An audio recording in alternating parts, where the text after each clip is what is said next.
As I have moved through the process of writing this book, drafts, edits, revisions, etc., I've sought the unvarnished opinions of friends, colleagues, and family members to answer a question that has troubled me from the beginning.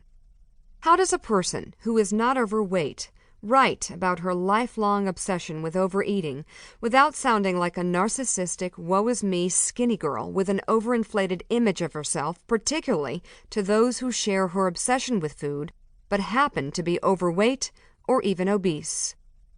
I can report back to you that the answer to my question was almost unanimous. You can't. No matter what you say or how you say it, you're going to sound like a privileged skinny bitch with food issues. Oh yeah, and a TV show.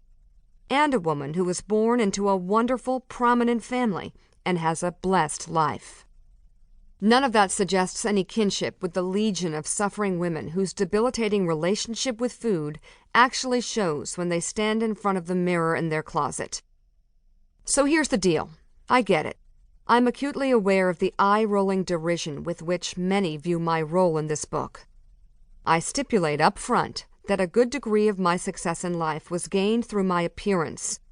I did not earn my genetic makeup any more than I chose the family I was born into.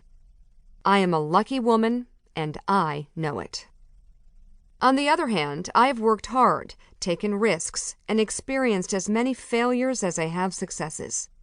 I have been hired and fired more times than I would like to recall, have struggled for 2 decades to bring balance to my professional and family life, have been paid less because I'm a woman, and have struggled through one eating disorder after another. But each challenge taught me a lesson I would not have learned otherwise.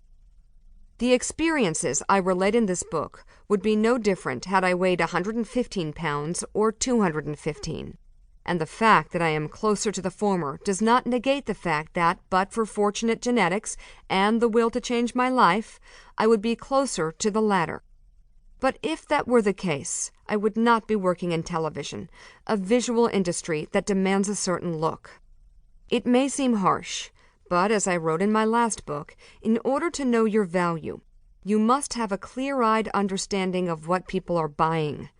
To the extent that I may currently have that look, I am grateful. So the question is, how do I make my point?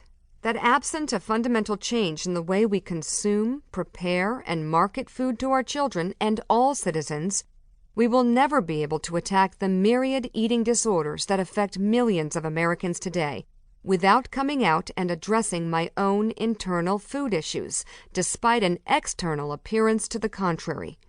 I'll tell you how. It's too important an issue to ignore.